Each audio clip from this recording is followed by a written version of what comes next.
सवालात पूछना चाह रहे थे। समी साहब तो मेरे भाई हैं, उम्र में छोटे हैं, तजर्बे में बहुत ज्यादा हैं, तो बड़ा उनका एहतराम का रिश्ता है, क्या मैंने उनका।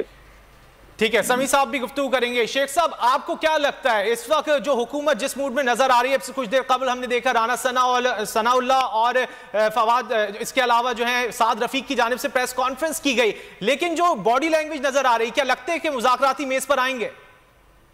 मेज पे आए या ना आए, मेज के नीचे जाएं, मेज के ऊपर आए, इधर जाएं उधर जाएं, रावलपिंडी से मैं आपको ये पेपर दे रहा हूं कि जनरल इलेक्शन की बात चल रही है, कामयाब होती है नाकाम होती है 15 दिनों में पता लग जाए।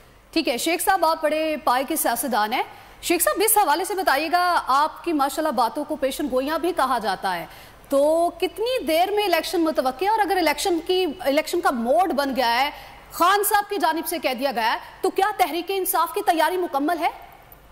तहरीके इंसाफ का वोट इमरान खान का वोट है जी। जहां उन हल्कों में लोगों ने इमरान खान को वोट दिया है, जहां इमरान खान गया नहीं और उनको पता था उसने तमकीन नहीं जाना, किसी ने पुल नहीं बनाना, किसी ने सड़क नहीं बनानी, और 23 मार्च को पहला रोजा है या 22 को ईद के बाद हो जाए या रमजान में हो जाए, अप्रैल में इलेक्शन हो जाए। अच्छा, आप ये कह रहे हैं, आप ये खबर दे रहे हैं कि अप्रैल तक इलेक्शंस हो सकते हैं इंशाल्लाह। शेख साहब, आपको क्या लगता है अगर अप्रैल में इलेक्शन नहीं होते तो क्या, अगर अक्टूबर तक इलेक्शन की ये बात जाती है जनरल इलेक्शन की, तो क्या पाकिस्तान तहरीक इंसाफ को मंजूर होंगे?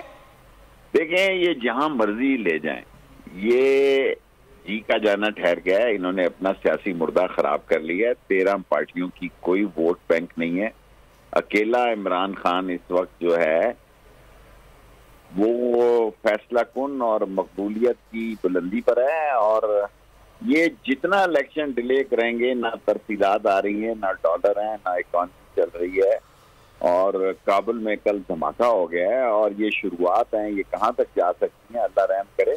और गैर मकबूल हुकूमत। शेख साहब, बैनुल अक़वामी ताकतें जो हैं उनकी नजरें इस वक्त पाकिस्तान की सियासी सूरत हाल पर है, आप क्या समझते हैं, वो क्या सोच रहे हैं इस वक्त? देखें, बैनुल अक़वामी शख्सियत जो ताकतें हैं वो पागल नहीं है, ये सारे डिप्लोमेट। मेरा हल्का एक तरफ आर्म फोर्सेस का इलाका है और दूसरे सारे डिप्लोमेट है। सबकी आंखें चुंधिया गई हैं, सबका ख्याल था कि शायद इमरान खान घर चला जाएगा। डिप्लोमेट कोई आसमान से नहीं उतरते, लेकिन जब उन्होंने इमरान खान की रिपोर्टिंग की तो वो परेशान, उन्होंने मुझे कहा कि यार ये क्या हो गया शेख। मैं क्या, ऐसा भी होता है, every day is not Sunday. ठीक है शेख साहब, ये भी बताइएगा कि पाकिस्तान तहरीके इंसाफ, हमने देखा कि जितने भी ज़िमनी इंतखाबात हुए अब तक सबसे ज्यादा जीतने वाली जमात रही है। आप समझते हैं कि जो आने वाले इंतखाबात हैं, एक तरफ तो हम देख रहे हैं कि आवाम का पूरा जोर है पाकिस्तान तहरीके इंसाफ की जानिब से, जो दीगर अंदरूनी ताकतें हैं जो पहले भी इलेक्शन में असरअंदाज होती रही हैं, क्या उसका असर इस बार जायल हो सकेगा? मेरा ख्याल है जो असर जायल होती रही है 75 साल तक, सारी ठंडी पड़ गई, और एक नई सुबह है, एक नई नवीद है, एक नया शहर है।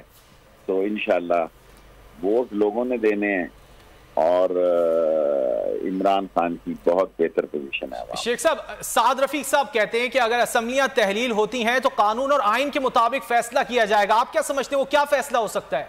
अंधों को पता है जी, ये को बताने वाली बात है। मेरा मतलब है अंधों को पता है कि 90 दिन के अंदर अंदर इलेक्शन कराने पड़ेंगे, इसमें कोई शक नहीं है। और 90 दिन के बाद फिर अगर इलेक्शन, ये 50 करोड़ 50 अरब खर्च करें, फिर 60-70 अरब रुपया खर्च करें, ये भूखे नंगे, ये इनके पास तो मेरा मतलब है गूगल को देने के लिए पैसे नहीं है, तो इलेक्शन के कितने नोट छापेंगे। अवामी मुस्लिम लीग के सरबराह शेख रशीद हमसे गुफ्तगू कर रहे थे, बहुत शुक्रिया आपका। इसके अलावा सीनियर तज्ज़ियाकार समी इब्राहिम भी हमारे साथ मौजूद थे, आपका भी बहुत शुक्रिया। Chairman Tehreek Insaf Imran Khan KP पार्लिमानी party के इजलास से खिताब कर रहे थे, अहम खिताब था। उन्होंने कहा कि सबको इलेक्शन की तैयारी करनी चाहिए। मुझे लगता है